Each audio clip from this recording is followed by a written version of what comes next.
We're going to be interviewing Will Spencer of JKS Incorporated. Will has found tremendous success by staying focused on what he's most passionate about. And so it's going to be a great episode, so you want to stay tuned. Welcome to the Home Service Toolbox, a podcast dedicated to helping home service providers. Every Wednesday, your hosts, Brian and Olivia, will interview leading experts in both the home service field as well as companies who support the small business owner. Our guests will help you nail down what will and what won't work to grow your business. Whether you're on a job site or taking a break, there's no better time to sharpen your small business skills. Well, I am Brian, the host, and I'm joined by my co-host, Olivia. How are you today? I'm great. I'm really excited for today. How are you doing, Brian? I'm doing good. Well, this is the 19th episode of the Home Service Toolbox Show, and we've got a great guest that has come to save us today because we had some challenges with our guest that was on our calendar. Apparently had an emergency, so we'll connect back with him in the future. But we want to welcome Will Spencer, the founder and the idea guy, according to him, of JKS Incorporated. How are you doing today? I'm doing good. Thank you for having me, Brian and Olivia. Well, I met Will a couple years ago. We were our business was looking for to move downtown, and I probably looked at 100 different locations. But what really drew me to the location that we're at was Will's passion for repurposing something that was old into something new. And so I found interesting in prepping for today's podcast, someone wrote about you that said the more that you talk to Will, it becomes obvious that he is not just redeveloping property, but he's repackaging history. What do you think about that? That's probably a good way to put it. Yeah. I think that's one of the things for downtown. And like you said, you looked at 100 places. They always called Liberty Street, where new is 876, the sand dune to downtown. And now it's growing, it's changed. It's taken a couple of decades after Reynolds left in the late 80s. So it's nice to see it come back with Innovation Quarter. They have their name, and we have our name, Industry Hill. Yeah, it's like, is it the highest elevation in Winston? Is that correct?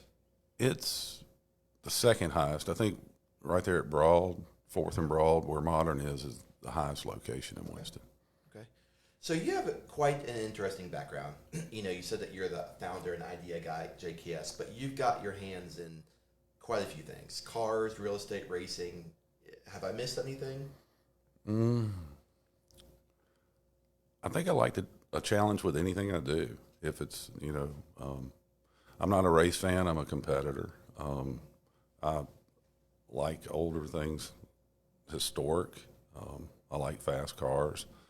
I like to be creative and figure out how to take what can't be done and figure out how to do it. So it's kind of like can't never work for me because can't's not acceptable. Interesting. Wow, that's really cool. Well, based on your creativity and your strive to bring that into everything you do, from what I know about you, it seems like you have a lot of different real estate projects in the works right now. Do you have one that you're most passionate about or excited and looking forward to? I think 876, where your building is, where your office is now, the historic piece of it was built in 1927 by Mr. Boo. It was a grocery store downstairs and a rooming house upstairs. And one of the things, when I bought this building in 1983, everybody said I was crazy.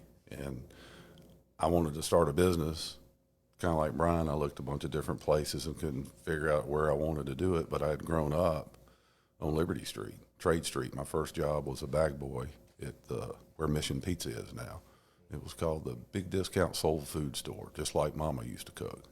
Wow. And I took my mother, I was 13 and a half to get a worker's permit so I could work, and I could work 15 hours a week, and I made $1.10 an hour plus tips.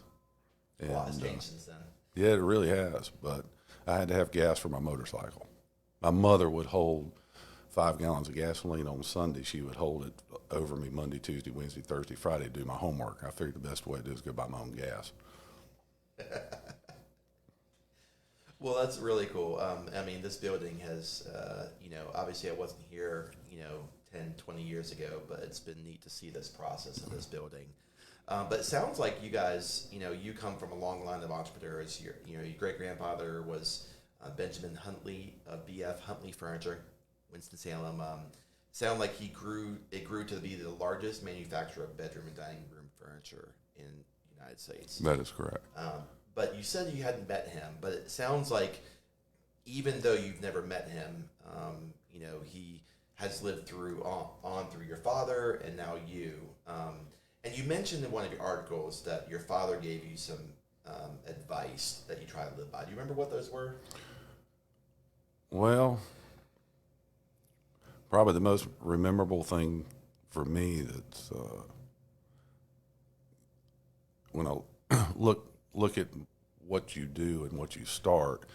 I was on a softball team. I was like 12 years old, and I came home and I'd quit, and it wasn't really good at softball, and I was a motorhead. I like motorbikes and go-karts and stuff, and he told me, he said, Willie, he said, it's okay you quit that softball team today, but don't you ever start anything you don't ever plan to finish.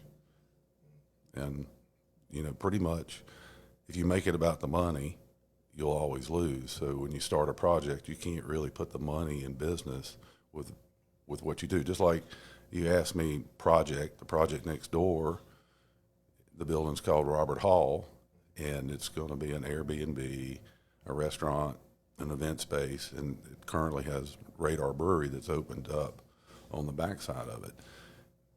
And when you look at that with everything, just like your 876 here, the historic piece was to maintain some of the historical piece, modernize it, but keep that flavor that was there when it was built in 1927. And the building next door was built originally, the first part was built in 25, and then had like 6 build down and tear downs and build back on. And there's even part of a house in it, which is kind of cool. Yeah. So it's kind of crazy. Yeah. Well, earlier you mentioned that one of the things that you now know that you wish you knew when you started your business was that you should have bought Google stock.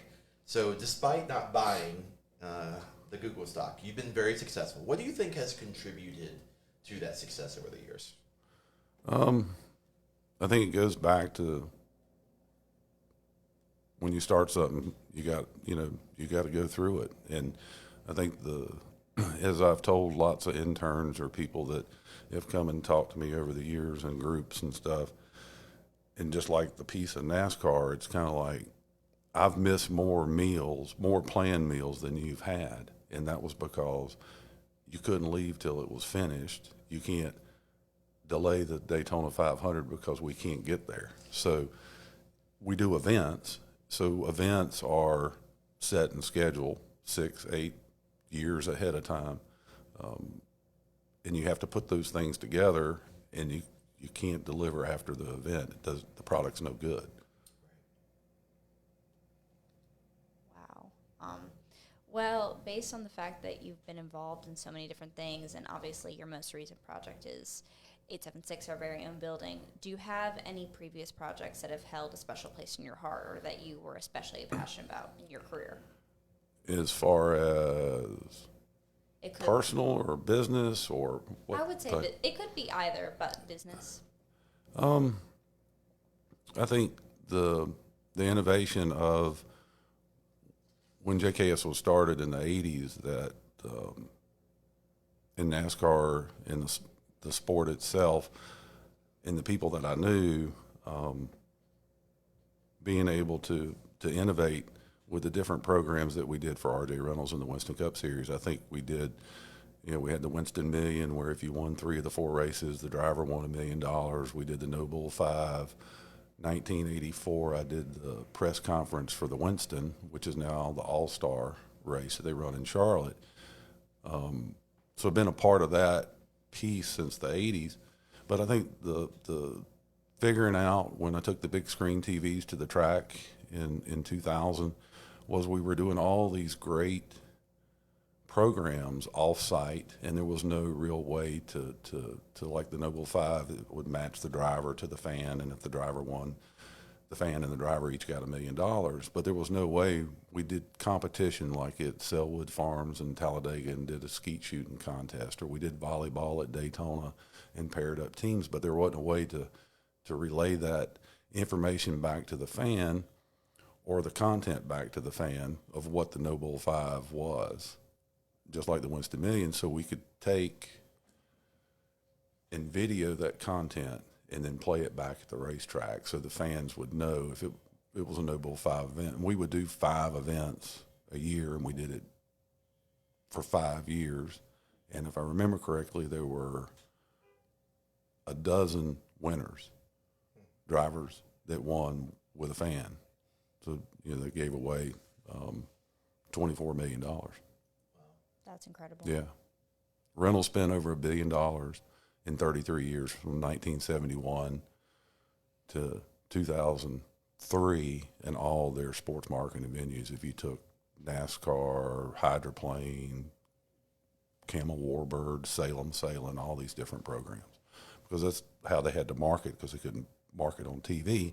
So it gave JKS a great outlet to be able to take the limitation and make it as big as possible to the fan. It's incredible, just to, obviously, I'm a few years younger than you, Will, but it's just, neat to, be able to see how innovation, I think sometimes, in today's tech world, we think innovation, as the iPhone, but, there was decades of innovation, years beyond that came before that, and that's, it just looked different. I still remember out here in your parking lot when I got my first cell phone. It was a Panasonic hard case phone. I still have it. It was analog, and it worked up until like 5 years ago when they killed 6 years ago when they killed analog. I still had it online. That's crazy. And I could drive from here to Richmond, and there was no cell service, but we called it the bat phone. It always worked. Didn't matter if I was 10 miles out in the ocean or going, up 85 or 95. It always worked. So I kind of miss it. So, everyone gets in business for different reasons.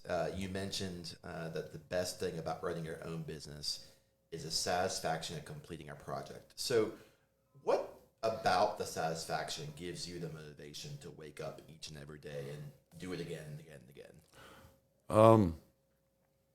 I think when you look at a project, most projects start, some of mine have started on a napkin or, piece of legal paper or however, and you basically, you're like a detective. You interview your client, they don't know they're being, interviewed to find out if they committed the crime, but trying to figure out exactly what they want and how they want to deliver to the consumer, and how do you do it cost effectively, how you do it to where it's it energizes a brand to sell the product. So it's there are a lot of combinations in there, I guess, but when you take something from a napkin to a 53-foot trailer or a 10 by 10 display, and it's done, and you see like Goody's headache powders. We did a lot of stuff for Goody's. We did a Plinko board, and you see, a line 100 feet long with 3 or 4 people wide in it waiting to just do something simple, but it's delivering, it's that rememberable experience. So when you go to the store, you remember the product and you buy it. And I mean, it's, whether it's a soft drink or a beer or a headache powder or a tobacco product, that's what it's about. Or, a hot sauce, just like Texas Pete. Interesting. Very interesting.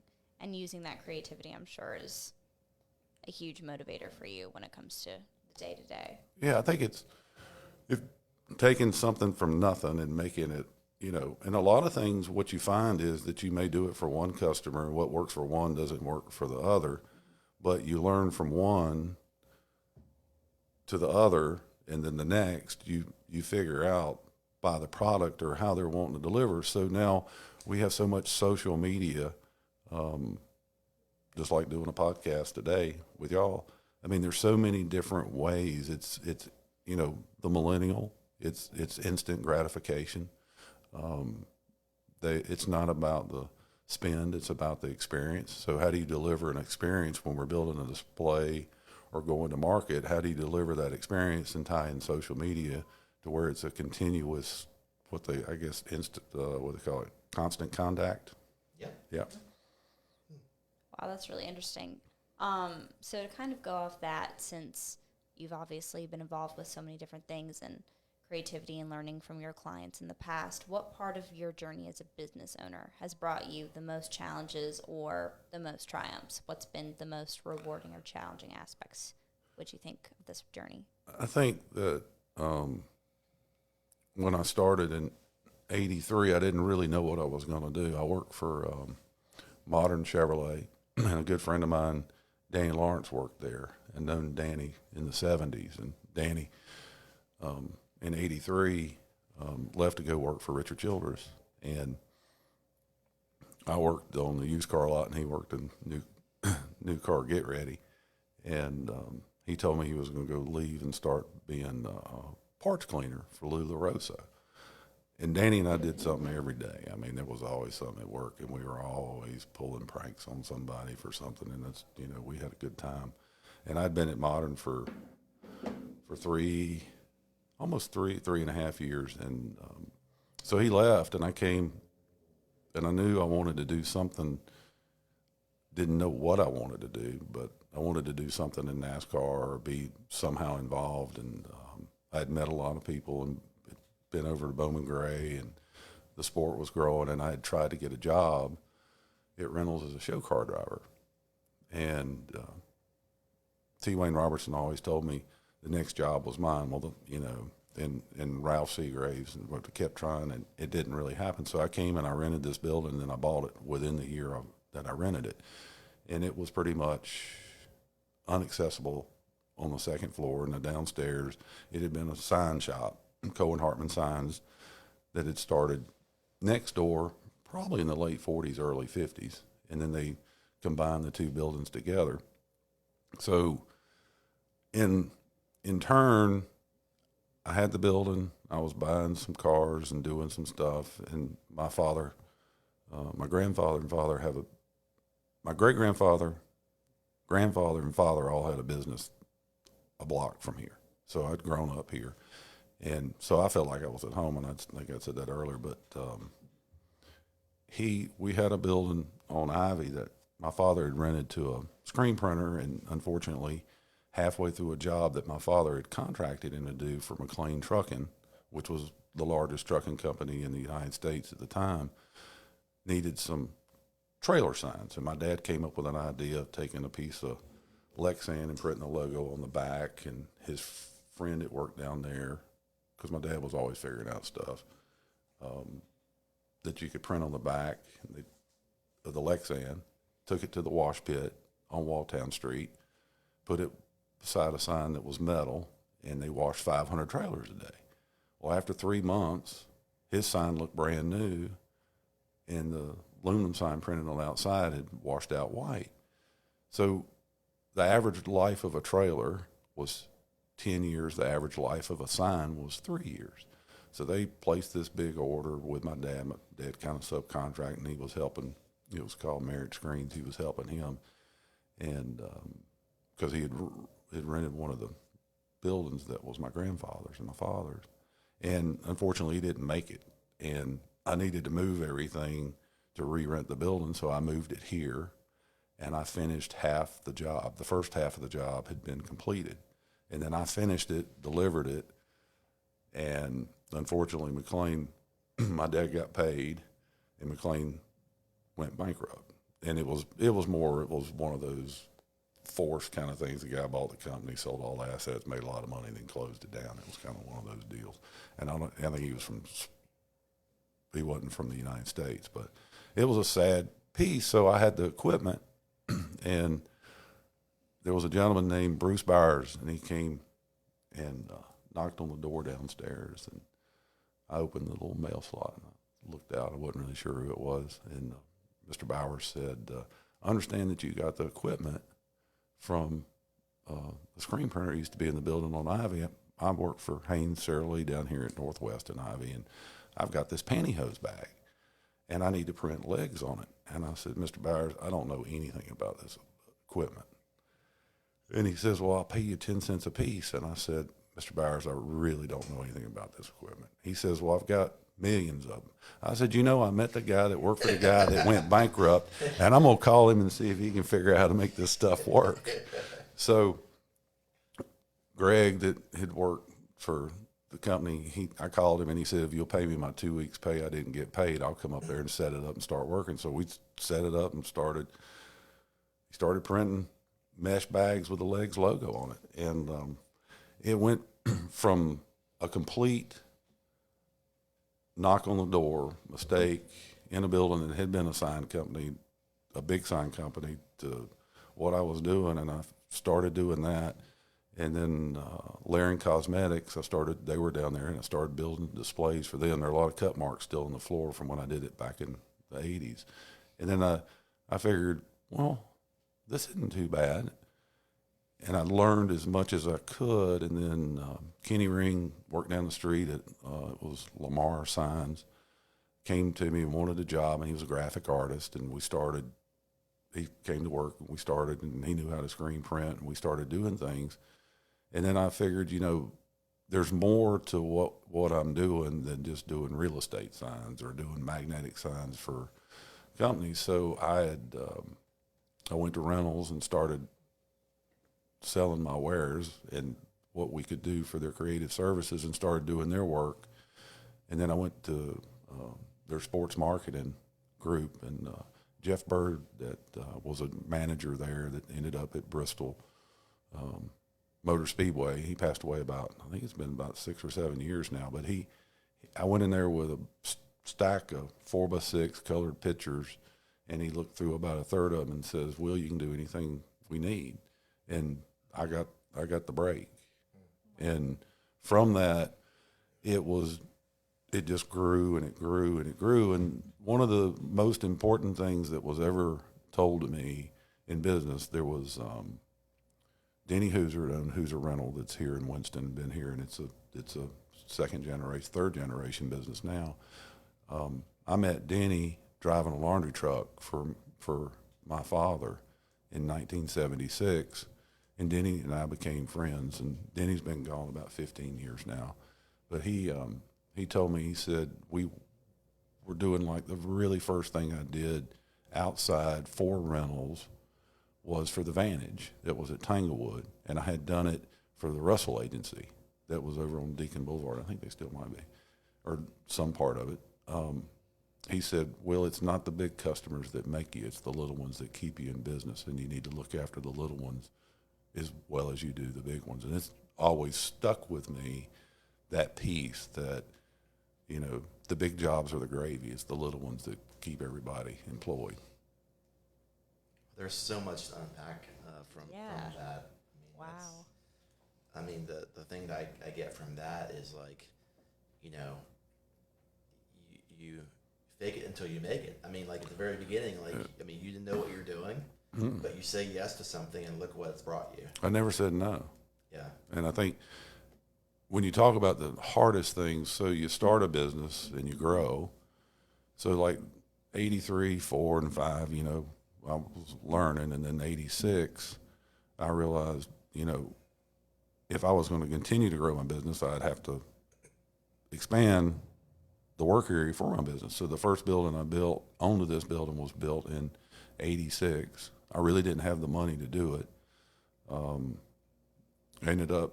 Started the project before I even had the money. The building that's hooked on the right side.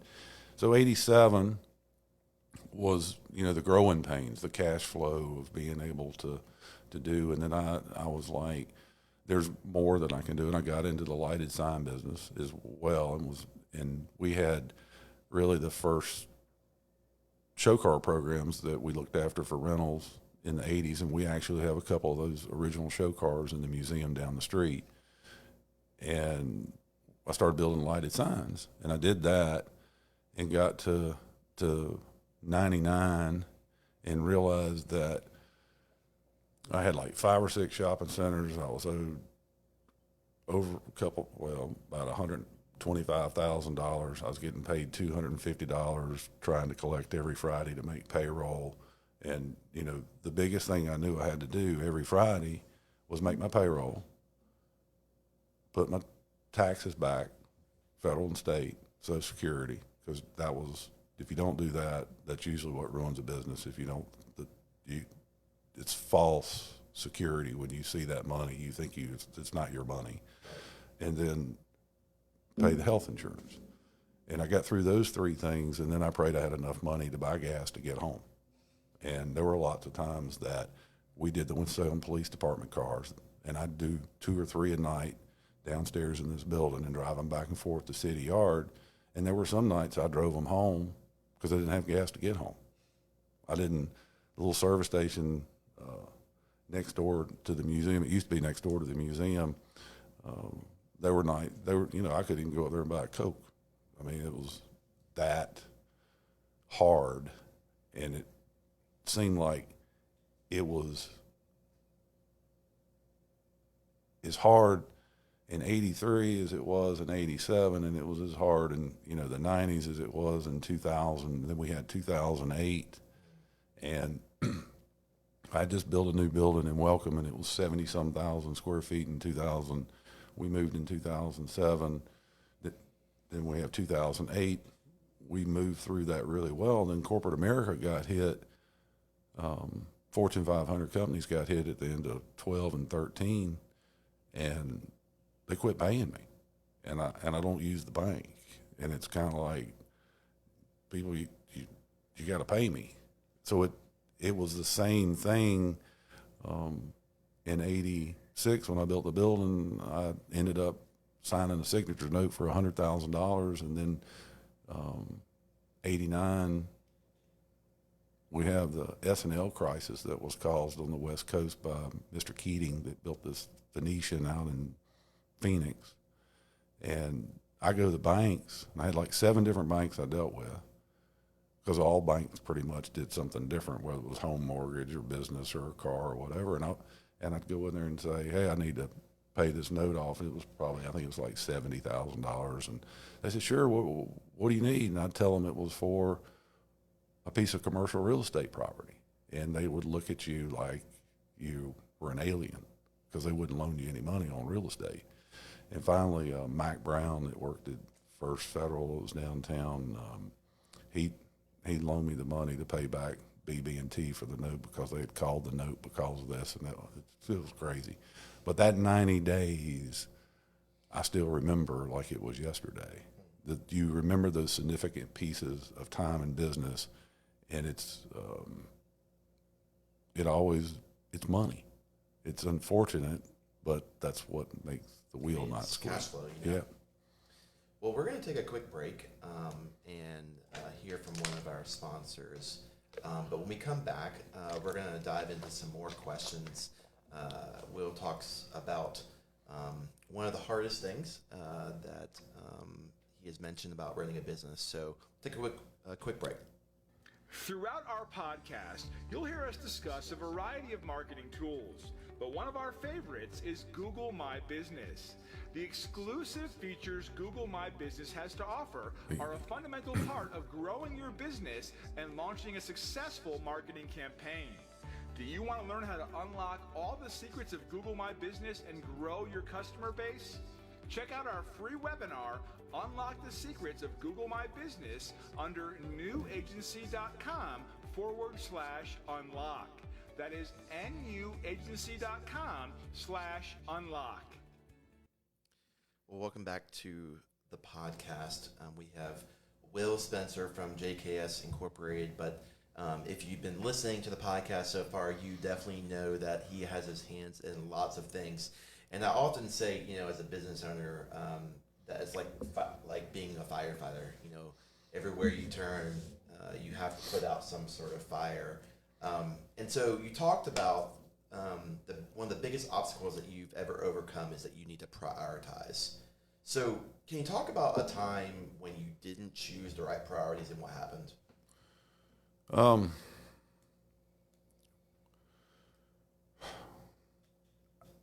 I can't say that we've ever failed at a project or the difficulties of a project. I think people always ask me, when you have employees, and you do, if you had a building full of crew chiefs, nothing would get done. So it takes a collective group of personalities and a spread of personalities to get the project done, but they have to be able to cross over. So you never know if somebody gets sick or family emergency or they're on vacation and you get a big project. That I think the diversification of a work staff and not being a single entity and everybody being able to collaborate makes it easy. I know that some of the projects that we've done, I'm gonna say everything that we've done that I know of to date has been completed to the date. And one of the things there was a guy when we worked for me here, and he worked for me about 10 years. Every time I'd go to him with a project, he'd say, "Can't be done." And I said, "Can't don't work here." But we always figured out how to do it. I think I have 20 some people that work for JKS, which is now a woman-owned business, my wife, which is a great thing because I'm in reverse retirement. She's got almost 30 some people that have worked over a decade or longer, probably 20 that have worked 2 decades or longer. So the dedication of looking after your employees, if you look after your employees will look after you.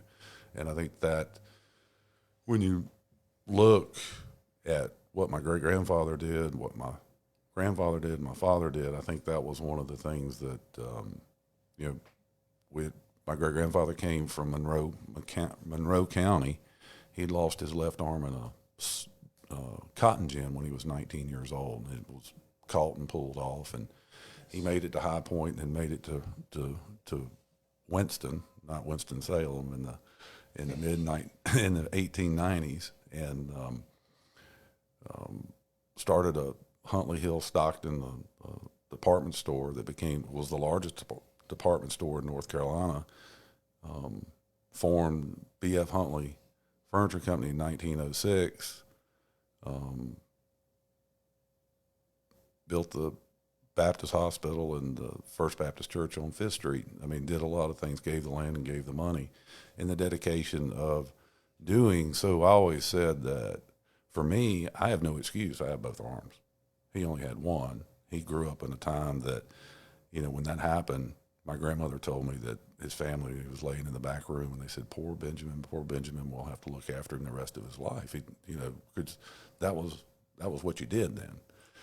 You had to work with your hands, and he was missing a whole arm. And so he basically, I don't know how he left. I don't know if he left because his father told him he had to go find a job, something other than farming. And he came and did. And I don't really, for me, I've always kind of said I don't have an excuse not to be successful.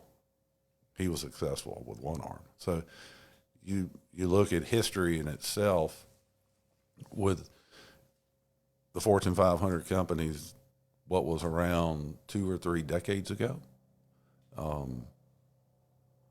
there's probably, less than 10% of those companies that still operate, that they didn't change. And one of the things that, if I call it the 7-year piece, and it's in business, it's you go hard for 7, you recreate yourself 3, and you go again for 4 more.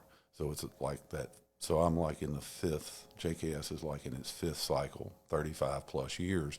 So if you don't reinvent yourself or change yourself with what the market is, just like talking to David Montz at Inmar, the millennials, what transfers, when we had this conversation 2 or 3 years ago, and what we know is there's, close to $5 trillion that'll transfer, by 2026, 27, 28 to the millennial. They will be 80% of the spend, and everything that we do at JKS and whatever, we're adapting to that. Where we did the big displays that were 50 by 100 and went to the racetracks and the golf tournaments and stuff, everything now pretty much is a 40 by 40 footprint or less, because we're all digital now, and the phones and the experiences don't have to be what it used to be. So we've changed to change with that market. Everything we do is small footprints, and that's what the customer wants. I think it's so interesting. I mean, you have to really be willing to adapt and try new things to be successful. So it's like throwing mud pies and hoping one will stick. Well, so I mean, you began that segment with talking about your people and taking care of your people, and they will take care of you. But you mentioned before the podcast that one of the hardest things about running a business was the people problems, the challenges that people bring. And I'm sure that listeners can relate. Why are, people so complicated? Well, I think the world today is as diverse as it can be. And, everybody's raised different. It doesn't, for me, it's whether it's the man on the side of the street that doesn't have a job or the CEO. I think, you treat everybody the same. No one will ever remember you for the clothes you wore, or the car you drove, or the house you lived in, or how much money you have. They only remember you for the person that you were. And what you want to do is always be able to listen to their problems. And if you listen to their problems, and they're, whether you live in the big house on the hill, or you live in a house trailer, or you live in an apartment, or whatever, the problem is the same. Doesn't matter where you live or who you are. The problem is the same. It has the same content. It may, be very small to you for their problem, but their problem may be as strong, make them feel as your worst problem you've ever had. So you have to be able to relate with the people that work for you and understand that, their problem is as big as your problem. And if you do that, whether they're having, financial problems or marital problems or family problems, whatever it may be, their problem is the same. And I think that's one of the key pieces.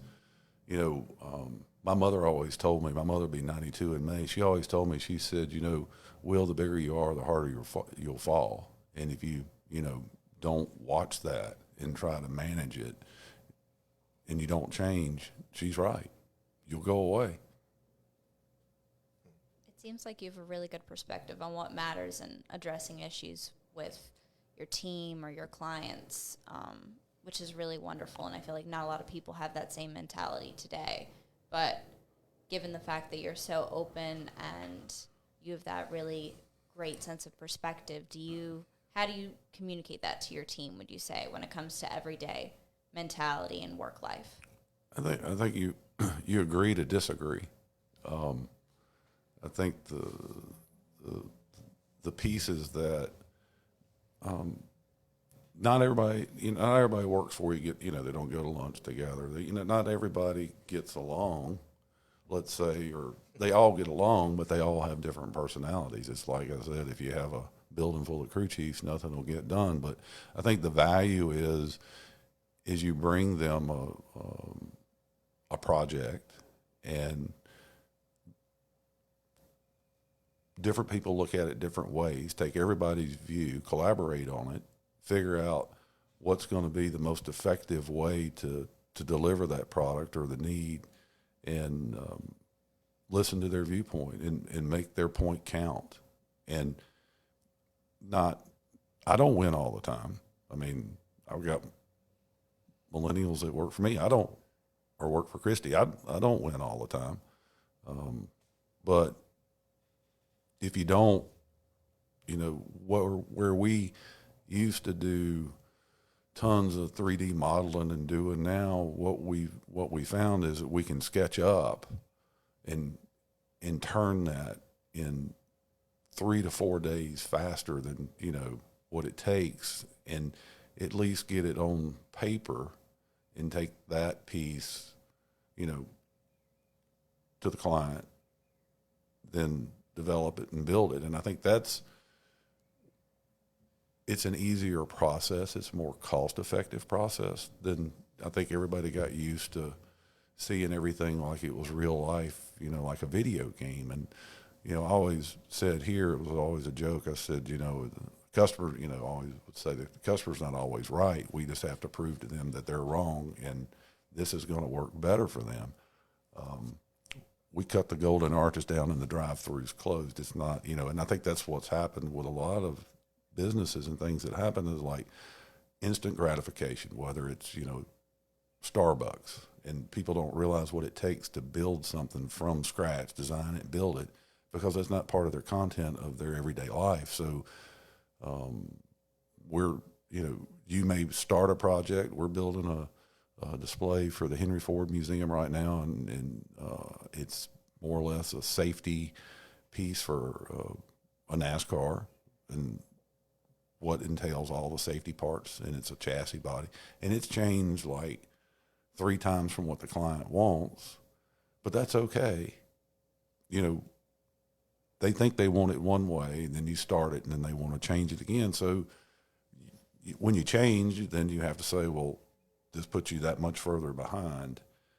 It's, and a lot of times we wait for approvals, and it waits, all the way down. Well, the problem is it goes from the market. We support a lot of marketing companies. It goes from marketing company to the client and then to us. Well, the time it gets approved, they've used 65 or 70% of the time in the deciding what they want, and then we've got 30% of the time to build it, which we need to be able to start building and then, kind of work it. But it never works that way. Never. I mean, there's so many nuggets of information I think we can glean from today's conversation. Looking ahead, as a business owner, our listeners, they're running businesses, and I think that they certainly were able to glean plenty of nuggets. Whether it's someone that heard, that you've got to have dedication in your day to day. You've got to. I heard, the concept of, needing to be a detective and being able to figure things out. You've got to sacrifice. You've got to, be empathetic. Empathy is something that, sadly, most business owners, most business leaders don't know how to do. And so it's inspiring to know that, obviously those that came before you, your great-grandfather, grandfather, and father, and your mother, it sounds like they've had a really influential time on your life.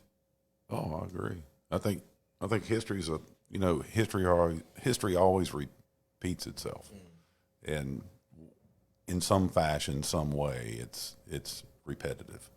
And if you don't, learn from your mistakes or learn from someone else's mistakes. So it's like the 100 things you do right, no one really remembers the 100 things you do right. They remember the one thing you did wrong.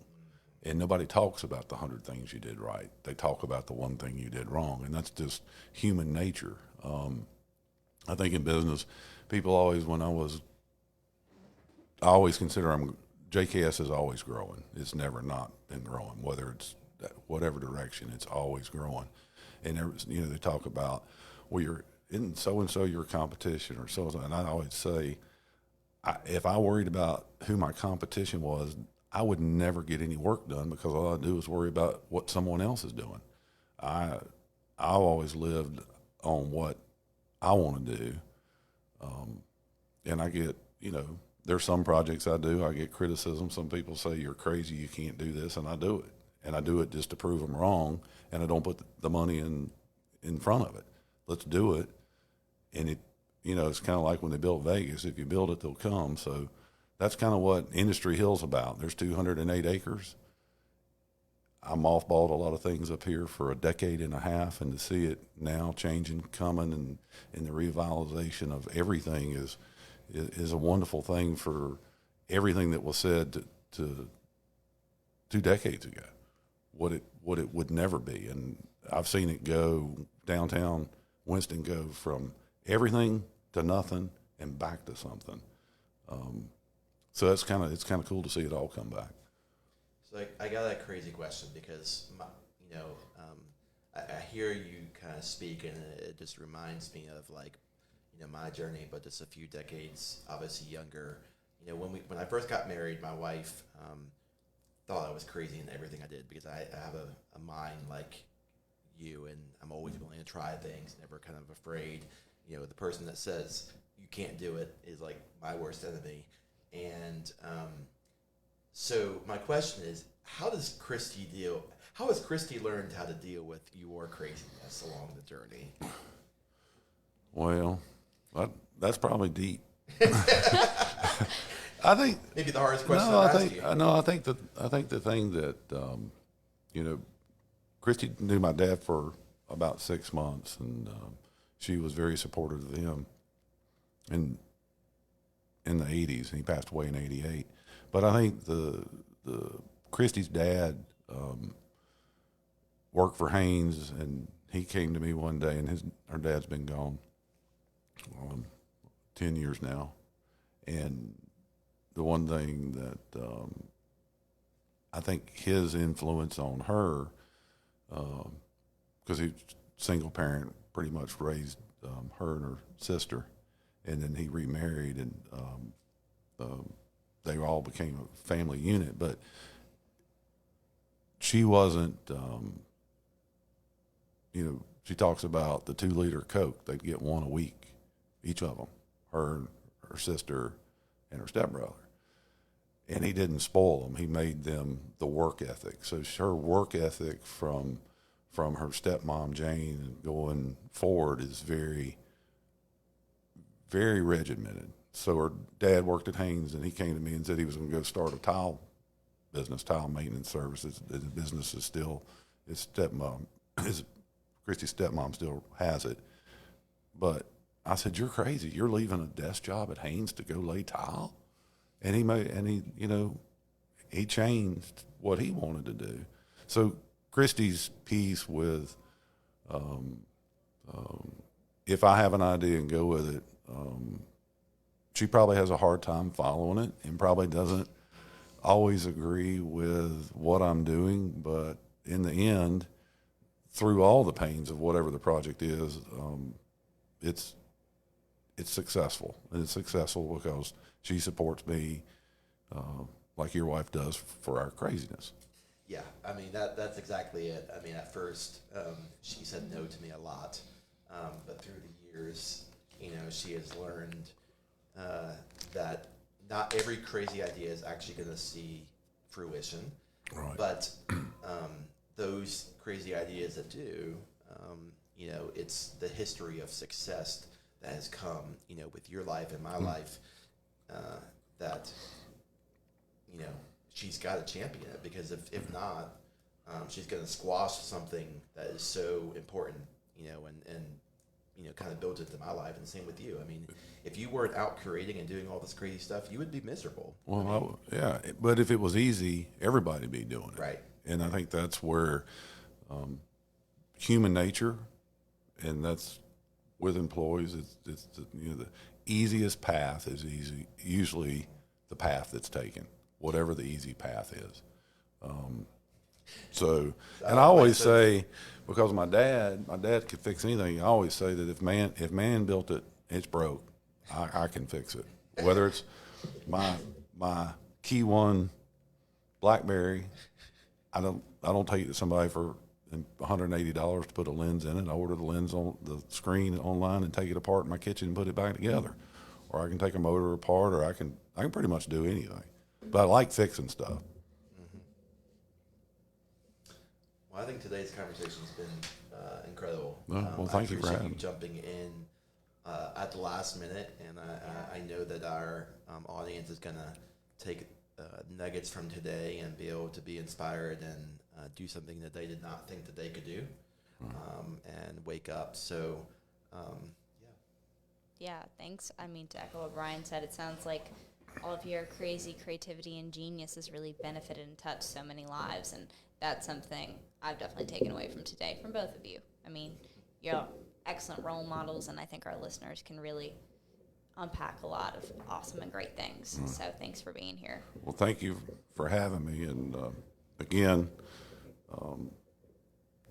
talking about creativity, the Winston Cup Museum, it's right up the street at 1355 Martin Luther King, has some of the most creative cars ever built in NASCAR, from Dale Earnhardt Sr. to Bill Elliott to Harry Gant. So what are the hours over there? it's open Thursday, Friday, Saturday, Okay. 10 to 5. 10 to 5. Yeah. And is there a cost associated? Yeah, there's the entry, and then we do special events and parties and all the other things too. So it's it's talking about innovation and what was at the time, what NASCAR was, and what we do 1971 to 2003. It's a great spot. Wow, that's amazing. Well, it's funny.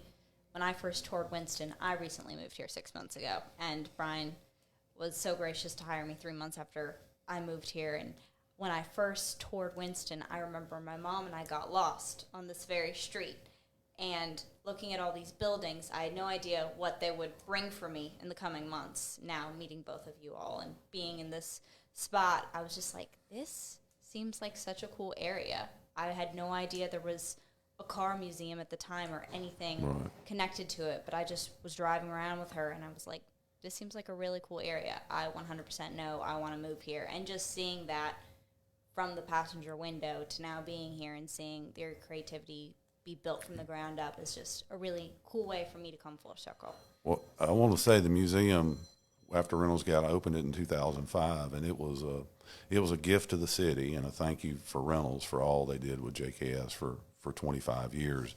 And preserving that history, there's 40-some cars related to the museum through that period of time, from Wendell Scott to Dale Earnhardt Jr. I mean, I think the history piece, and it was the cornerstone for what we call Industry Hill. And it took a decade and a half longer for all of what you see now that was 15 years ago.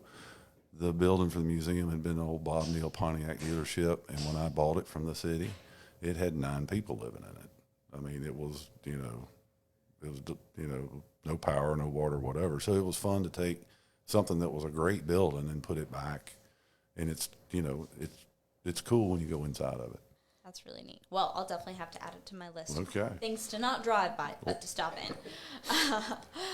To give you guys a little preview for next week, we are going to be hosting David Nishan of Residential Mortgage Services. He has been in the industry for over 20 years and has worked with over 4,500 clients. And next week, we're going to touch a little bit more on the importance of providing quality service to homeowners during the more significant and emotional times in their life, because we all know being a homeowner, it can get a little emotional, intense, and he's going to unpack a little bit more of that for us. So we're really excited to have him. Well, great. Well, if you've been listening, we definitely want you to go to wherever you listen to podcasts, whether it's on Facebook or Apple Podcasts, and just leave us a review. Reviews are a great way to grow our audience and add to the people who are listening. So give us a thumbs up or a 5-star or whatever star you think is appropriate for our conversation. But we appreciate you tuning in today. And until next week. Break time's over, but thanks for listening to the Home Service Toolbox. Keep your marketing toolbox up to date by subscribing to our podcast. We'll be here every Wednesday, hammering out solutions to help your business.